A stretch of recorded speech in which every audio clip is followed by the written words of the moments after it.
Nós começamos essa série que na verdade ela começou lá em janeiro. Tem lá no YouTube, se vocês quiserem, vocês podem assistir.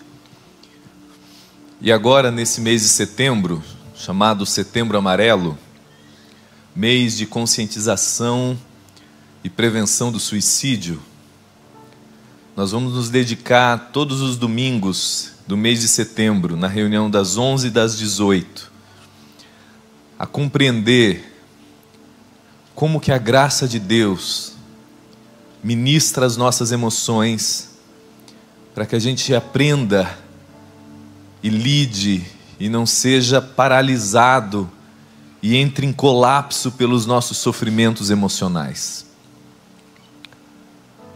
Suicídio é um tabu, porque sofrimento emocional também ainda é um tabu. As pessoas não conseguem falar de si, porque elas não sabem lidar consigo próprias, elas julgam o sofrimento alheio. É frescura, é falta de uma louça, é um monte de coisa que as pessoas falam para dar uma risadinha, mas é puro mecanismo de defesa, porque você não sabe lidar com as suas próprias inseguranças e sofrimentos emocionais. Desde 2015, no Brasil, se instituiu o mês de setembro com esse propósito. E eu quero, ou melhor, a gente já começou mostrando como que o poder do Evangelho, a psicologia profunda de Jesus, lida com essas dimensões tão enraizadas, muitas vezes inconscientes, que nós carregamos e às vezes a gente ainda não sabe lidar. Mas que a graça para as nossas emoções. O texto que eu gostaria de ler com vocês está lá em Romanos, no capítulo 3. Romanos, no capítulo 3, nós vamos ler do verso 21 ao verso 24.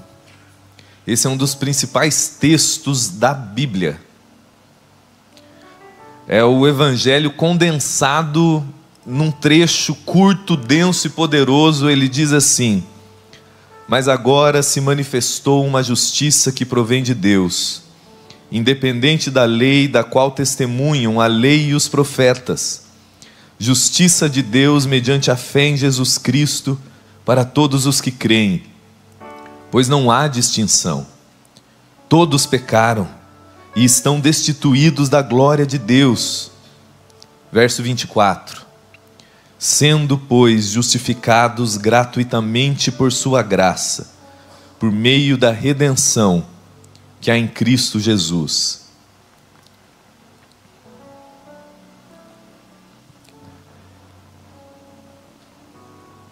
Nesse ambiente de sofrimento emocional, nós começamos falando o quanto que é importante você ter uma clareza mais profunda da complexidade da natureza humana. O quanto muitas vezes os seus hormônios desregulados, o seu sono não regulado, a sua alimentação não regulada, a sua falta de exercício físico, tudo isso expõe você a desordens internas emocionais, porque você talvez está negligenciando o básico, que é cuidar do teu corpo, do teu sono, da tua alimentação. Isso parece muito simples, mas dependendo do nível que você está internamente desregulado, você pode ter crises de ansiedade, de aflição interna, simplesmente porque existe uma química corporal desordenada. Só que, para além disso, quando a gente fala de ser humano, a gente não pode perder de vista o fato que somos, você e eu, seres transcendentes, espirituais, e por consequência, como nós lidamos com a complexidade da existência e da nossa própria existência, angústia faz parte da nossa vida. E muitas vezes, quando a gente não sabe lidar com isso dentro de nós, isso pode tomar proporções tão gigantescas na alma de um ser humano, ao ponto dele colapsar, dele ficar desesperado da própria vida, ao ponto de ter ideação suicida. E uma das dimensões que mais aprofundam esse sofrimento psíquico dentro de você e de mim, é quando nós vivemos e caminhamos em processos de culpa e condenação. A culpa é um dos sentimentos, uma das realidades da natureza humana que mais nos adoecem, nos controlam e nos geram níveis de depressão interna, porque a culpa vai drenando a sua energia, drenando. Já assistiu Harry Potter? Tem o Dementador. Você acha que é o diabo? Não, é a sua culpa que está te drenando, tirando a sua capacidade de superar o seu passado. Porque uma vez que as dimensões que você vivenciou, os erros que você cometeu, os erros que cometeram com você, te intoxicaram de culpa, a força que você precisa e eu preciso para romper esses padrões, para parar de errar naquilo que você ainda erra, isso vai sendo drenado pela culpa. Paul Tournier, que é um cristão psiquiatra suíço, no livro dele Culpa e Graça, ele vai dizer que nunca na história da humanidade a psicologia, a psiquiatria, o estudo da psique humana tem levado tão a sério o fato do quanto processos de culpa e condenação vai destruindo a pessoa, a saúde emocional dela.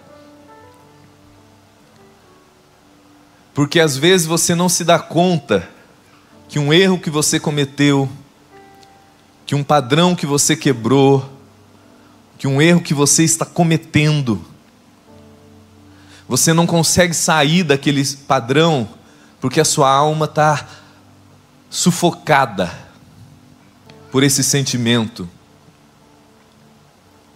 Só que culpa é muito mais complexo do que você se sentir mal porque você fez algo errado. Envolve isso. A culpa diz respeito a um sentimento de indignidade, a um sentimento de inadequação, de insignificância, que lateja no inconsciente coletivo mundial. Todo ser humano lida com isso, consciente ou inconscientemente. Então não diz respeito assim, eu estou culpado porque eu fiz isso. Não tem a ver com erros que eu cometo apenas. A culpa diz respeito a um sentimento de que não é que eu apenas fiz algo errado, existe algo de errado comigo.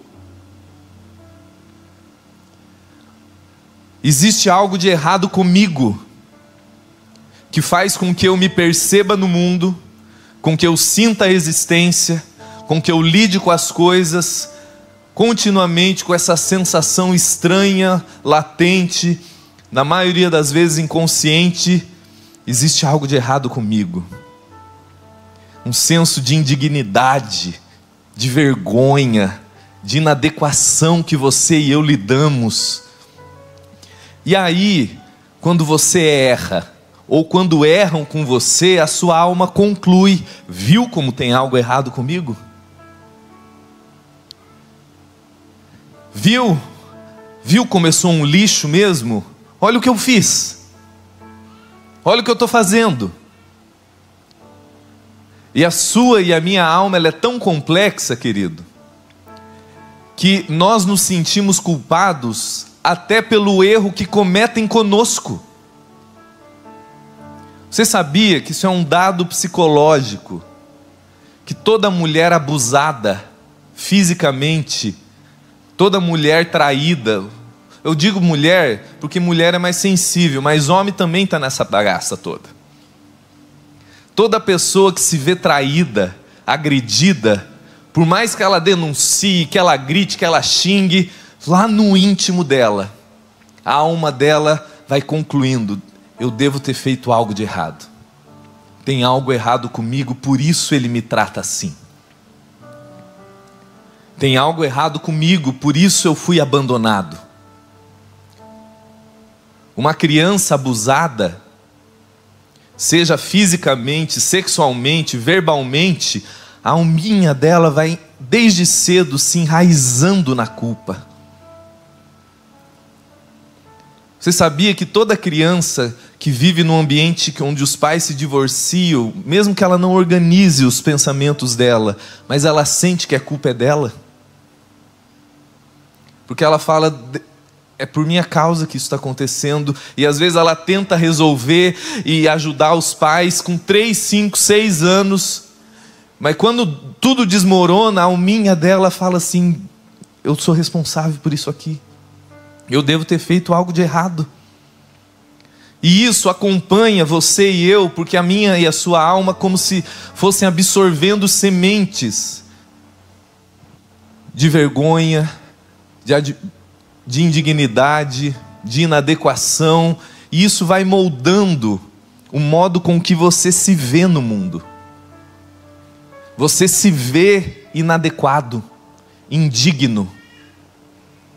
Você se sente o tempo todo endividado internamente. E a gente tenta lidar com isso de muitas formas. E esse texto de Romanos 3 que eu li para vocês é um desfecho que Paulo começa em Romanos 1, mostrando como que o ser humano tenta sair desse estado de iniquidade, de culpa, de condenação, de desconexão interna. Parece que está tudo fragmentado. A gente tenta, às vezes, pela via religiosa, fazendo tudo certinho. A gente vira aquela pessoa mais santarrão. Só que aquela performance muito religiosa, ela é carregada de medo. Porque você está tentando convencer a Deus que no seu mau humor mude o olhar dele sobre você, pela tua reza, pela tua oração, pelo teu monte, pelo teu joelho doendo, pelo dinheiro que você dá. Você está tentando aliviar e aplacar essa culpa dentro de você. Mas Paulo vai dizer que em outro formato, muito mais num ambiente secularizado, é a pessoa olhar e falar: já que eu sou essa bagaça mesmo, vamos avacalhar. Então a pessoa se entrega a tudo que brota dentro dela. Só que ela está achando que ela é: não, eu sou livre. Não, você está carregado de culpa, de senso de inadequação, e você imagina que se você se anestesiar com sexo, com dinheiro, com trabalho, vai aliviar, e não alivia. E não alivia. Por isso a gente entra em processos de vício, porque a sua alma nunca se acalma. Só que isso é tão sério, meus irmãos, porque a premissa, o pressuposto da narrativa bíblica é que o ser humano foi criado, vocacionado para a justiça, para a vida íntegra. Justiça é estar em ordem, sendo o que eu fui criado para ser, algo que é justo. Mas como o ser humano intui que ele está aquém do que ele foi criado para ser, não é só porque você está fazendo muita coisa errada, é que você sabe que tem muita coisa certa que você precisava fazer, mas você também não faz. A minha e a sua alma, a minha e a sua consciência começa a demandar justiça.